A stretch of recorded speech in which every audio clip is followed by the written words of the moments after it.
네, 안녕하세요. 시장에 밤은 깨어있다. 8월 30일 월요일 버전입니다. 오늘 지금 시간은 8월 31일 아침 6시 30분이고요. 원래 어젯밤에 녹음하려다가 좀 미국 시장이 뭐 그렇게 크게 흐름이 좀 보이지가 않아가지고 아침에 미국 시장 마감하는 거 보고 하는 게 나을 것 같아서 지금 녹음을 하고 있습니다. 일단 미국 시장 마감 잠깐 보겠습니다. 일단 전반적으로 미국 시장은 괜찮았어요. 물론 다우지수는 조금 빠지긴 했는데 S&P하고 나스닥은 또 사상 최고치를 갱신을 했습니다. 그리고 특히 주목할 만한 게 나스닥 중에서 나스닥이나 S&P 500 중에 빅테크도 있잖아요. 작년에 코로나 시국에 많이 올랐던 애들, 그 애들이 오늘 또 많이 올랐어요. 여러분들 아마 히트맵이라고 많이 보셨을 거예요. 이 사이트 들어가시면 있는 건데, 여기는 S&P 500에 대한 종목별 주가 상승률을 나타낸 겁니다. 파란색 있는 게 상승한 거고요. 빨간색이 이제 좀 빠졌다는 얘기거든요. 우리나라랑 좀 반대죠. 근데 파란색 색깔이 진한 게 보통 여기 보시면은 애플, 그렇죠? 애플, 그다음에 마이크로소프트, 페이스북, 구글, 아마존, 테슬라. 딱 봐도 시가총액 상위 종목의 빅테크주의 상승이 눈에 띄고 있고요. 물론 여기에는 뭐 여러 가지 이유가 있겠지만, 일단 지난주 금요일 파월 의장이 일단 테이퍼링에 대한 언급을 하긴 했지만, 뭐 어쨌든 간에 구체 시기는 밝히지 않았지만 결국은 뭐 시장에서는 좀 불확실성 해소로 보는 거죠. 그러다 보니까 뒤에 보여드리겠지만 미국 금리도 빠지고 하면서 일단 자금이 증시에 들어오는데, 결국은 이 증시 참여자들도 뭔가 이제 좀 확실하게 오를 수 있고 또 안전하게 투자할 수 있는 걸 찾다 보니까 결국은 또 성장주다. 그럼 결국 이런 애들이죠. 그렇죠? 이런 애들만 돈이 모이면서 또 이런 애들이 작년과 비슷한 상황처럼 오르는 그런 모습을 좀 보이고 있어요. 네. 잠시만요.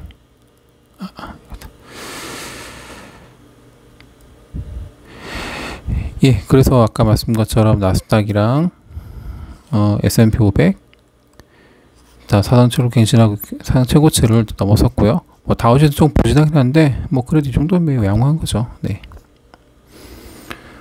저 아침이라 목소리가 좀 잠기네요. 네. 그리고 보실 게 자, 지금 선물 쪽에 당연히 빅스 지수는 20 이하로 떨어져 있는 상태고요. 그렇죠? 뭐 당연히 지수가 오르면은 뭐 위험 선호가 좀 높아지다 보니까 빅스 지수는 변동성 지수는 당연히 작아질 수밖에 없죠. 외환 쪽 볼까요? 저 달러원은 1166원인데 뭐 조금 오르긴 했는데 뭐 그래도 얼마 전까지 환율이 문제가 됐던 것보다는 많이 안정되는 모습입니다. 네. 그리고 미국 달러 지수 같은 경우에도 92인데 뭐 크게 변동 없는 거죠. 이거는 이번 주 금요일이죠. 금요일에 이제 고용지표 나오거든요. 실제 이제 이번 주 고용지표가 발표되는데 미국이죠. 거기서 이제 고용지표가 뭐 시장 예상치만큼 나오냐, 아니면은 시장 예상치보다 못하냐, 아니면 시장 예상치보다 더 좋냐, 거기에 따라 가지고 이 테이퍼링에 대한 시기, 결국 9월 이제 중순에 있을 걸 FOMC에서 고용지표를 보고 고용지표 따라가지고 테이퍼링에 대한 구체적인 시기를 말을 할 거냐, 뭐 방향성 뭐 이런 게 정해지기 때문에 뭐 달러라든가 채권도 일단 테이퍼링에 영향을 많이 받잖아요. 그래서 그 결과를 보고 그냥 일단은 큰 방향성 없이 움직이는 것 같아요. 그럼 채권 한번 볼게요. 채권 특히 10년 만기 미국채는 여기 있네요. 일단 좀 빠졌어요. 원래 저번 주 테이퍼링 전에는 뭐 1.3% 후반대까지 갔다가 테이퍼링에 대한 언급 일부 나오면서 좀 당장은 안 하겠네, 당장 금리 인상은 안 하겠다 그 발언에 1.3% 초반까지 갔다가 또 이제 어제는 뭐 1.3% 이하로 빠졌죠. 뭐 큰 방향성이 뭐 하락 쪽으로 일단은 좀 보이는 것 같아요. 네. 결국은 미 증시는 좀 정리를 하자면은 일단 나쁘진 않은 모습이에요. 결국 S&P 500, 나스닥은 최고가를 마감을 했고요. 다우존스는 뭐 1% 빠지긴 했지만 뭐 그래도 높은 편이죠. 그래서 결국은 기술주가 상승을 하면서 그 다우는 빠지고 S&P 500이랑 나스닥은 마감되는 혼조세를 보였다고 말씀하시면 될 것 같아요. 근데 그 원인에는 일단 지난주 그 파월 연준 의장 그 잭슨홀 미팅에서 일단 뭐 테이퍼링 언급이 나오고 금리는 당장 안 하겠다는 것 때문에 채권 금리는 빠지고 하면서 기술주가 오르고, 그 아까 말씀드린 것처럼 뭐 자금들도 증시에 모이다 보니까 주식 중에서 어떻게 보면 조금 더 안정적인 쪽, 약간 아이러니하긴 하지만 뭔가 확실한 쪽에 또 투자를 하다 보니까 결국 기술주에 몰리면서 또 그런 종목들이 많이 상승하는 그런 모습을 좀 보이고 있는 것 같습니다. 그리고 아까 제 서두에 말씀드린 것처럼 이번 주 8월 고용보고서 금요일에 발표되는데 그게 좀 굉장히 중요할 것 같아요. 고용이 만약에 예상보다 좀 많이 강할 경우에는 그 21일, 22일일 거예요. 9월요. 그 9월 FOMC에서 뭐 테이퍼링이 또 될 수도 있을 것 같고, 그게 아니라면은 뭐 또 9월 고용을 또 보겠죠. 그리고 뭐 10월, 11월 넘어갈 수도 있고요. 근데 어쨌든 파월 의장은 올해 안에는 테이퍼를 한다고 했으니까 이제 하는 건 확실해요. 근데 그 시기, 시작을 언제 할 거냐, 그리고 그 규모 뭐 이런 거에 대해서 시장은 또 고민을 하겠죠. 근데 당분간은 이런 거에 대해서 고민을 일단 안 하겠다는 거죠. 그래서 결국은 자금이 증시에 들어오는 거고, 위험자산 선호 심리가 좀 높아지는 뭐 그런 모습을 좀 보이고 있는 것 같죠. 근데 물론 외부 환경만 볼 때는 뭐 좋은 점만 있는 건 아니에요. 지금 미국 같은 경우에 코로나 입원 환자가 또 10만 병을 넘었더라고요. 그래서 이런 소식 봤을 때는 또 굉장히 안 좋죠. 물론 이걸 또 긍정적으로 보면은 이제 갈 때가 잤구나. 제가 뭐 피크아웃 그러잖아요. 피크아웃이라는 말을 많이 쓰는데, 코로나 확진자 수라든가 입원 환자 수도 피크아웃이 되지 않았겠냐. 라서 뭐 조금 있으면 조금 많이 그 숫자만 높아져 있으니까 좀 안정이 되지 않을까라는 뭐 그런 것도 있지만, 주위 환경만 볼 때는 뭐 위험 자산이 많이 오를 분위기는 아니지만 시장에서는 그런 거 다 무시하고 일단 자금이 들어오는 그런 모습을 좀 보여주고 있습니다. 그리고 어제 뭐 지표도 몇 개 나오긴 했는데 제가 따로 말씀 안 드린 게 말로 간단히 설명드리면 그렇게 좋진 않았어요. 뭐 댈러스 연방은행에서 하는 뭐 제조업 지수 같은 경우에도 뭐 전월 대비 전월이 27.3인가 그럴 거예요. 근데 9 정도 나왔더라고요. 굉장히 좀 하락한 거죠. 예. 뭐 기사 보니까 지난 1월 이후에 최저치라 하더라고요. 그리고 주택 판매 지수도 좀 많이 하락을 했고요. 예. 전반적 지표도 뭐 특별히 중요한 지표는 아닌데 그 지표 자체도 좋지는 않았고 코로나 확진자 좋지는 않았지만 많이 늘었지만 입원 환자가, 근데 증시는 그래도 올랐다. 이 정도로 미국 증시는 마무리를 하면 될 것 같아요. 그러면 어제 이제 제가 국내 증시하고 몇 가지 이제 이슈상 정리를 좀 해봤는데,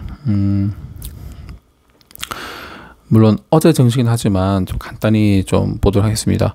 자, 코스피, 코스닥이 어제는 둘 다 양시장 또 올랐어요. 특히 코스피 같은 경우에는 2일 연속 상승을 했고요. 코스닥은 6일 연속.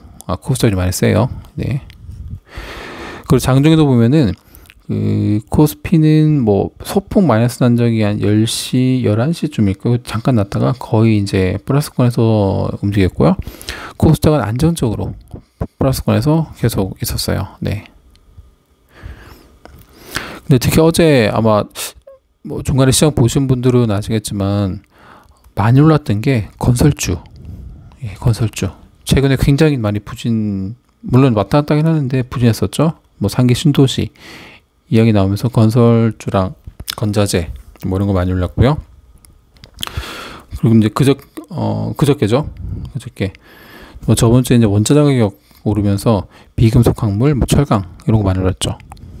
그리고 이제 근본적으로는 금요일 날 그 파월 의장 이 이제 그 금리 인상은 지금 당장은 안 할 거고 뭐 테이퍼링은 오래 하겠지만 또 경기는 자기가 볼 때 뭐 델타 변이 크게 문제될 것 같지 않아. 완만한 경제 회복이 될 거야라는 것 때문에 시작은 굉장히 좀 좋게 시작을 했어요. 그리고 결국은 이런 부분이 나중에 경제활동 정상화를 염두에 둔 거다 보니까 뭐 이런 물론 이제 건설업은 뭐 상기 신도시 문제도 있긴 하지만 뭐 이 원자재 같은 경우에는 뭐 이런 거 고려제강, 포스코, 동국제강, 그다음 비금속, 시멘트 이런 거예요. 시멘트 이런 거 많이 올랐다. 그래서 코스피 정리하자면은 일단 그 잭슨홀 미팅에서 그 전반적으로 좀 긍정적인 뉘앙스를 일단 시장 받아들인 거죠. 결국 불확실성 해소. 그래서 뭔가 찜찜했었는데 뭐 하든 나도 어쨌든 올해 좀 하겠다 라는 그런 발언이 나오면서 일단 상승을 보였어요. 근데 물론 이제 중간에 국내 같은 경우에 또 중국 영향을 많이 받잖아요. 근데 중국이 또 이 규제를 또 많이 하더라고요. 그래서 이런 부분 때문에 코스피 같은 게 좀 상승폭이 이제 제한이 됐었죠. 예. 그리고 특히 그 수급 같은 경우에도 아직 코스피가 굉장히 안정적이지가 않아요. 그렇죠? 보시는 것처럼 기관은 지금 계속 팔거든요. 물론 큰 금액 아니지만 이 매수로 돌아서지 않고 있고요. 결국 외국이요. 죄송합니다. 결국 기관이 사면서 기관이 끌어올린 장으로 보시는 게 더 맞을 것 같아요. 그래서 기관 수매에서 반면 코스닥은 물론 소액이긴 하지만 오히려 이제 외국인은 좀 사는 모습을 보여주고 있고요. 물론 개별 종목별로 이렇게 좀 다르겠죠. 근데 전체적으로는 기관은 파는 모습. 네, 이런 모습 때문에 좀 코스닥이 아마 코스피보다 조금 더 좋은 모습을 보였다. 근데 결국은 이게 지수보다는 종목 장세의 전형적인 모습인 것 같아요. 코스닥에는 개인이라든가 뭐 이런 사람들 개별 종목별로 이슈가 있으면 거래를 많이 하잖아요. 그러다 보니까 좀 코스닥이 좀 좋은 모습 보였고요. 코스피 같은 경우에는 종목도 영향이 있긴 하지만 종목보다 전반적인 매크로라든가 분위기를 많이 타는 게 있잖아요. 예. 또 9월달에 수출 좀 발표되고 하면 그때 이제 뭔가 좀 방향성이 잡히지 않을까라는 그런 모습을 예상합니다. 그리고 아까 말씀드린 것 중에 중국의 규제라 그랬는데 어제 저도 이제 자료 정리하다가 도대체 또 무슨 규제를 더했나 찾아보니까 좀 많아요. 그 저희랑 연관된 것도 많고. 자, 간단히 볼게요. 먼저 연예인들 일기 차트 발표를 하지 말랍니다. 그리고 미성년자 팬덤 미성년자 연예인 응원하기 돈쓰 금지한다 뭐 이런 거를 못하겠네요. 별걸 다 하지 말라 그러네요. 그래서 어제 국내 엔터주 좀 조정받았죠. 그리고 두 번째가 이제 인터넷 정보 서비스 알고리즘 추천 관리 규정. 아마 제가 보니까 이거 뭐 저희 같은 네이버라든가 이런 거 그 뭐 검색 순위 있잖아요. 뭐 그런 거 조작 뭐 하지 말라는 그런 것 같아요. 예.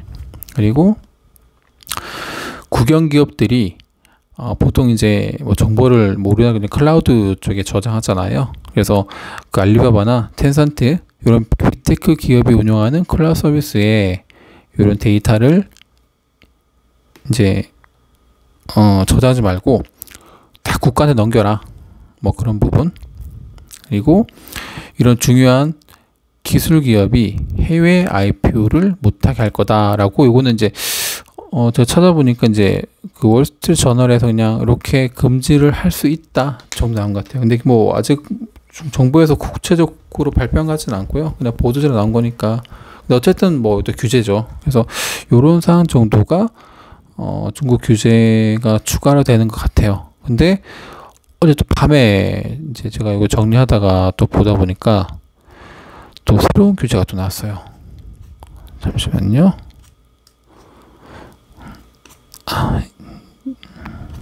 여기 있습니다. 게임. 예. 우리나라도 참 말이 많은데요. 미성년자. 18세 미만일 거예요. 18세. 금, 토, 일, 공휴일. 저녁 8시부터 9시 1시간만 해라. 나머지 날에는 게임 금지. 이렇게 났더라고요. 이게 모르겠어요. 오늘 국내 시장에 어떻게 영향을 미칠지 모르겠지만 뭐 최근에 국내 게임주도 뭐 중국분이 많이 갈리잖아요. 뭐 NC소프트는 뭐 죽쓰고 있고, 뭐 파워비스 이런 거는 뭐 도쿄비랑 게임 나오면서 뭐 굉장히 좀 잘 가고 있는데, 뭐 카카오 게임도 마찬가지죠. 근데 오늘 이건 아마 국내 게임즈 어떻게 움직이는지 좀 봐야 될 것 같아요. 네. 그래서 중국이 규제를 참 많이 한다. 네. 그래서 다시 국내 증시 뭐 간단히 좀 정리 말씀드리면은, 어제 실은 저는 개인적으로는 좀 기대가 컸거든요. 왜냐하면 테이퍼링에 대한 이슈도 어느 정도는 해결보다는 좀 뭔가 나왔고, 미국 증시도 좋았고, 그래서 어제 이제 월요일 아침에 국내는 나름 좋은 모습이지 않을까라고 했는데, 물론 상승 마감했지만 그 폭이 좀 미미하고, 일단 외국인들이 이 매수에 적극적으로 동참을 하지 않으면서 결국 기간이 끌어오는 장이 되다 보니까 뭐 썩 그렇게 뭐 만족할 만한 수준은 아니었어요. 저 차트로 보면은 최근의 증시 보면 이게 3160, 3120, 뭐 굳이 따지자면 요 안에서는 박스권이죠. 그래서 이 박스권 상단을 좀 넘어가 줘야 되는데, 이렇게 되려면은 외국인들이 좀 수급이 좀 받쳐줘야 돼요. 근데 지금은 전혀 그런 모습 못 보여주고 있고요. 물론 아직 단정할 수는 없지만, 뭐 이거는 저희가 뭐 매일매일 봐야죠, 연수급을요. 지금 뭐 들어서 연수급이 좋을 거야 나쁠 거야 이렇게 이야기는 좀 애매하고요. 일단은 뭐 환율도 한번 봐야 될 것 같고요. 그 다음에 9월 초에는 그 수출 관련도 봐야 되고, 그 다음에 또 외국 변수 봐야 되겠지만, 물론 저번 얼마 전까지 했을 때 외국인의 뭐 매도까지는 아니에요. 엄청난 매도는 아니지만 이 매도가 매수로 바뀌어야 되거든요. 근데 그런 부분이 좀 받쳐줘야지 이게 이렇게 뚫고 다시 이 정상 궤도로 갈 수 있을 거라는 컨센서스가 많습니다. 네. 반면 이제 코스닥은 저 코스닥을 이제 뭐 큰 그림에서 한번 봐봤어요. 지금 얘가 뭐 잘 가고 있는 건지. 근데 뭐 저 개인적으로는 쭉 보다 보니까, 물론 이제 코로나 때 좀 깨지기는 했었죠. 코로나 때 깨지기는 했지만 결국 저희가 큰 그림으로 봤을 때는 우상향 추세는 굉장히 나쁜 모습은 아니다. 결국 이런 식으로 움직이고 있는 거죠. 그렇죠? 예, 전형적인 개별 종목 장세로 가는 모습이다 라고 봅니다. 예. 자, 어제 환율은 어땠나요? 환율은 괜찮았습니다. 보시는 것처럼 요건 이제 장중이거든요. 거의 계속 하락, 강세죠. 워낙 강세. 물론 이제 수준이 높긴 해요. 그래도 지난 금요일, 월요일 이걸 연속 하락하면서 그 1160원대 중반까지 와서 환율 자체가 그래도 안정적이기 때문에 일단 외국인이 매수하기에는 그렇게 부정적인 상황은 아니다. 근데 실제 매수는 어제 뭐 그렇게 많지 않았죠. 네, 좀 안타깝네요. 네. 그 이번 주 경제 지표인데 오늘 이제 좀 중요한 지표예요. 여기 중요도가 있죠. 중요도 8월 PMI 나오거든요. 그래서 여기 따라 중국이 또 뭐 증시라든가 아니면은 추가로 어떤 경기 부양제 뭐 이런 언급이 나올 수 있거든요. 왜냐면 중국 증시가 또 한국에 영향 미치잖아요. 그래서 이거 좀 봐야 될 것 같고요. 그 9월 1일 날 한국 수출 나오죠. 수출. 예. 근데 뭐 나쁘게 나올 것 같진 않아요. 네.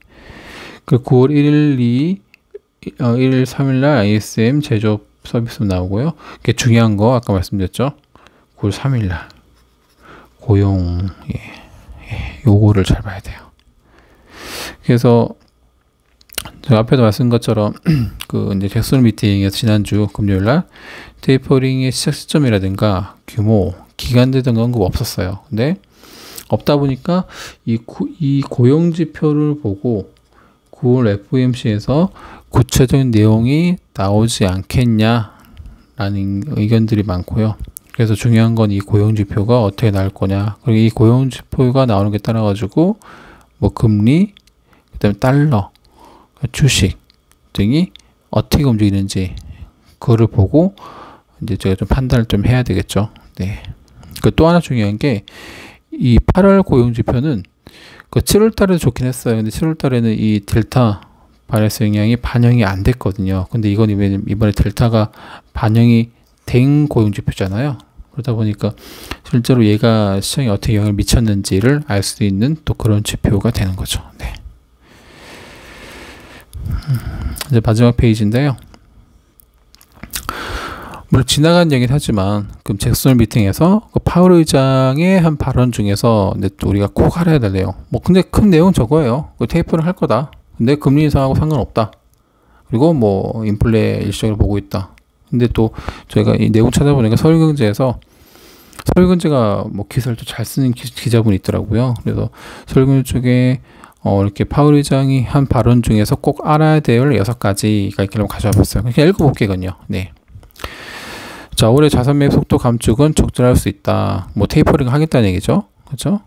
그리고 임금 인상은 여전히 완만하고 주로 이제 인플레 원인이 원래 중고차 가격이 많이 올라서 그랬다 그랬잖아요. 근데 얘가 가격이 하락하니 하락이 전망되니 인플레는 계속 가지 않고 일시적으로 끝날 거다.